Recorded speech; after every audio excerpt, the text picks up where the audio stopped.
तो आइए वीडियो को स्टार्ट करते हैं और सबसे पहले हम बात करते हैं मानक हाइड्रोजन इलेक्ट्रोड की। तो इसे इंग्लिश में बोलते हैं हम स्टैंडर्ड हाइड्रोजन इलेक्ट्रोड, शॉर्ट में बोलते हैं SHE, या फिर हम इसे एक दूसरा नाम भी दे सकते हैं। दूसरा नाम है नॉर्मल हाइड्रोजन इलेक्ट्रोड, जिसे हम शॉर्ट में बोल सकते हैं NHE। तो चलिए आज के वीडियो में सबसे पहले हम बात करते हैं मानक हाइड्रोजन इलेक्ट्रोड विभव की। तो मानक हाइड्रोजन इलेक्ट्रोड विभव हाइड्रोजन का एक इलेक्ट्रोड है जिसे मानक अवस्थाओं में बनाया जाता है, अतः इसे हम मानक हाइड्रोजन इलेक्ट्रोड कहते हैं। तो मानक अवस्था क्या होती है, मैंने पिछले वीडियो में आपको बताया था। तो जब हम मानक अवस्था में हाइड्रोजन इलेक्ट्रोड का निर्माण करते हैं तो इस प्रकार का इलेक्ट्रोड कहलाता है मानक हाइड्रोजन इलेक्ट्रोड। मानक अवस्था क्या होती है, मैं आपको फिर से बता देता हूँ। मानक अवस्था वह अवस्था होती है जब हम निकाय का यानी कि सिस्टम का जो टेम्परेचर होता है वो 25 डिग्री सेंटीग्रेड रखते हैं और वहाँ पर गैस का दाब 1 एटीएम तथा विलयन की जो सांद्रता होती है 1 मोलर रखा जाता है। तो जो इन तीनों कंडीशन का पालन करता है, यानी कि जो निकाय इन तीनों कंडीशन का पालन करता है, वह कहलाता है मानक अवस्था। तो जब हम मानक अवस्था पर हाइड्रोजन इलेक्ट्रोड का निर्माण करते हैं और यही कहलाता है हमारा मानक हाइड्रोजन इलेक्ट्रोड। तो सभी धातुओं के मानक इलेक्ट्रोड विभव मानक हाइड्रोजन इलेक्ट्रोड के सापेक्ष मापे जाते हैं। जैसे हमें किसी इलेक्ट्रोड का विभव निकालना है तो किसी भी इलेक्ट्रोड का विभव निकालने के लिए हम मानक हाइड्रोजन इलेक्ट्रोड विभव का क्या करेंगे, हेल्प लेते हैं। तो मानक हाइड्रोजन इलेक्ट्रोड विभव की सहायता से ही हम किसी धातु के मानक इलेक्ट्रोड विभव का मापन करते हैं। तो इसलिए हमें मानक हाइड्रोजन इलेक्ट्रोड विभव के बारे में जानना जरूरी है। जब तक हम मानक हाइड्रोजन इलेक्ट्रोड विभव के बारे में नहीं जानेंगे तब तक हम किसी भी धातु के मानक इलेक्ट्रोड विभव का मान नहीं निकाल सकते। तो IUPAC ने ये जो मानक हाइड्रोजन इलेक्ट्रोड विभव है इसका सिद्धांत दिया है और उन्होंने बताया हुआ है कि जब भी हम किसी का मानक इलेक्ट्रोड विभव निकालेंगे तो वो हम मानक हाइड्रोजन इलेक्ट्रोड के सापेक्ष निकालेंगे, इसलिए इसे रेफरेंस इलेक्ट्रोड भी कहा जाता है। बात करते हैं मानक हाइड्रोजन इलेक्ट्रोड विभव के मान की। तो मानक हाइड्रोजन इलेक्ट्रोड विभव का जो मान होता है वो होता है 0.00 वोल्ट, यानी कि ये मानक रूप से यही माना गया है। तो जब भी हम मानक हाइड्रोजन इलेक्ट्रोड विभव का वैल्यू देखें तो हमेशा 0 वोल्ट मानकर चलेंगे। तो आइए हम बात करते हैं मानक हाइड्रोजन इलेक्ट्रोड विभव की संरचना और इसके कार्य की और इसका यूज़ कहाँ किया जाता है। तो देखिए, मानक हाइड्रोजन इलेक्ट्रोड विभव बनाने के लिए हमें ज़रूरत होगी एक पात्र की जिसमें कि एक विलयन भरा होगा और विलयन जो होगा वो होगा HCl जिसकी सांद्रता होगी 1 मोलर। क्योंकि अभी हम लोगों ने पढ़ा था कि जब भी मानक अवस्था लेते हैं तो मानक अवस्था में विलयन की सांद्रता होती है 1 मोलर। यहाँ पर एक इम्पॉर्टेंट चीज़ और है, ज़रूरी नहीं कि इस विलयन की जो सांद्रता हो वो 1 मोलर हो। यहाँ पर मेन जो बात है इसमें जो H+ आयन है, यानी कि HCl में जो H+ आयन है उसकी सांद्रता 1 मोलर होनी चाहिए। अब इस विलयन में हम एक प्लेटिनम पत्र डालेंगे। तो ये जो प्लेटिनम पत्र है एक तार से जुड़ा होगा और वो तार भी प्लेटिनम का बना होगा, यानी कि जो प्लेटिनम पत्र हम लोगों ने डुबोया उसे हम प्लेटिनम वायर से क्या करेंगे, जोड़ेंगे। अब इस प्लेटिनम वायर के चारों ओर हम एक ग्लास जैकेट लगाएंगे। तो आप देख सकते हैं कि कैसे प्लेटिनम पत्र के चारों ओर एक ग्लास जैकेट लगा हुआ है जिसमें कि एक होल होता है। आप देख सकते हैं कि आपको यहाँ पर होल दिखाई देगा। तो ऊपर जो स्ट्रक्चर है ये है ग्लास जैकेट और अंदर इसके हाइड्रोजन गैस प्रवाहित की जाती है और हाइड्रोजन गैस हम जो प्रवाहित करेंगे उसका वायुमंडलीय दाब होगा 1 ATM। जब ये हाइड्रोजन गैस अंदर आएगी तो ऊपर बाहर नहीं निकल सकती क्योंकि उसमें ग्लास जैकेट लगा हुआ है। अब ये जो हाइड्रोजन गैस है ये प्लेटिनम पत्र से अभिक्रिया करेगा। तो प्लेटिनम पत्र का ये गुण होता है कि ये हाइड्रोजन को अवशोषित भी करता है और अधिशोषित भी करता है। तो अधिशोषण का मतलब मैंने आपको पहले भी बता रखा है कि जब कोई वस्तु या कोई पदार्थ किसी भी वस्तु के सरफेस पे चिपकता है तो उसे हम बोलते हैं अधिशोषण। तो यहाँ पर जो हाइड्रोजन गैस है वो प्लेटिनम के सरफेस पे चिपक जाएगा। परंतु जब ये हाइड्रोजन गैस प्लेटिनम पत्र के अंदर यानी प्लेटिनम पत्र के अणु के अंदर प्रवेश कर जाते हैं तो उसे हम बोलते हैं अवशोषण। तो अधिशोषण और अवशोषण में अंतर है। अधिशोषण में क्या होता है, वो सरफेस पे होता है, और अवशोषण का मतलब क्या होता है, वो अणुओं के अंदर चला जाता है। तो जब हाइड्रोजन गैस का अधिशोषण और अवशोषण होता है तो वो पूरी तरह से प्लेटिनम पत्र द्वारा अवशोषित नहीं होता।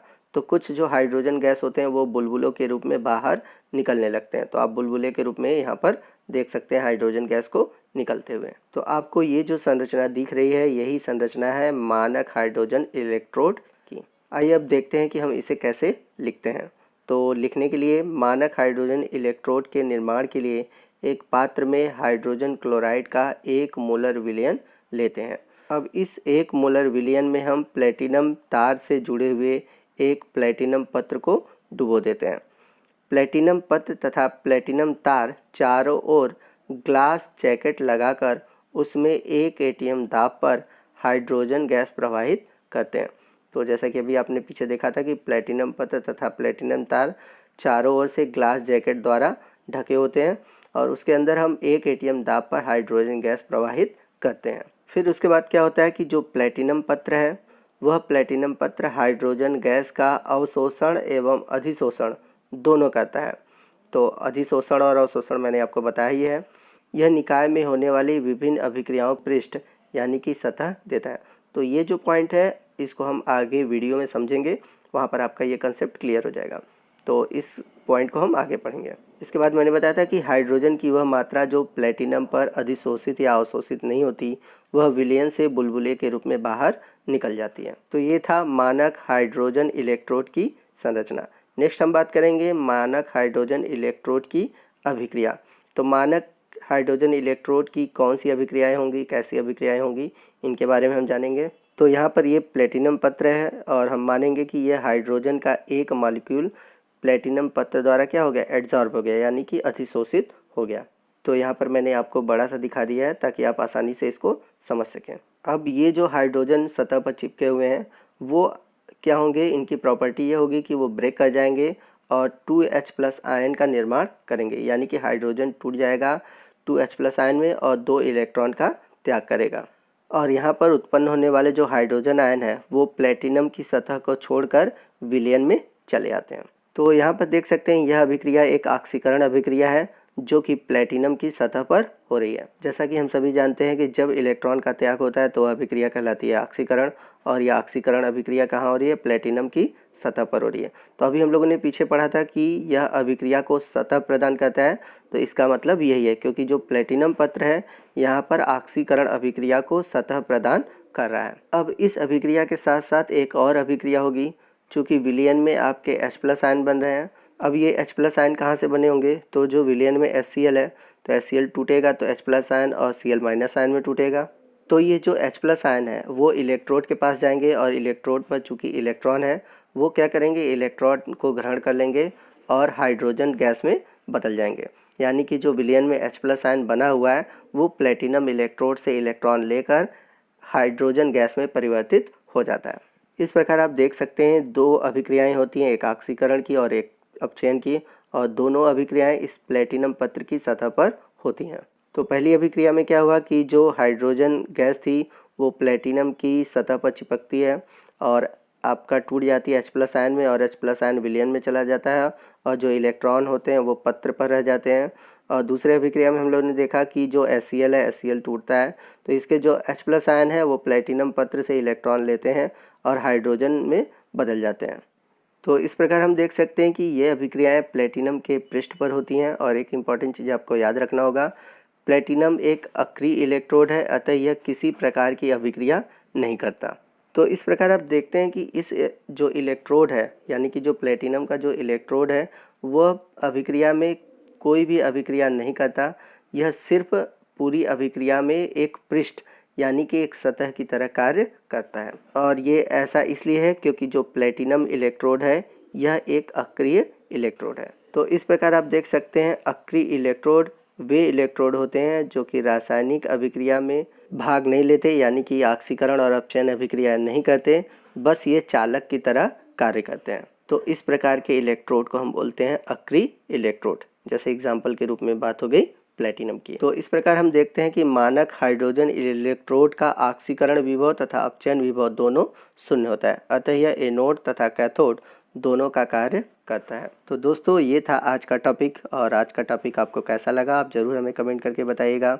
अगर वीडियो अच्छा लगा हो तो वीडियो को ज़रूर लाइक कीजिएगा, और यदि आप हमारे चैनल पर नए हैं और अभी तक आपने हमारे चैनल को सब्सक्राइब नहीं किया तो प्लीज़ सब्सक्राइब कीजिए। और आपकी कोई भी डाउट हो या आप कोई भी आपकी सोच है तो आप हमसे शेयर कर सकते हैं। मिलते हैं अगले वीडियो में, तब तक के लिए जय हिंद, जय भारत।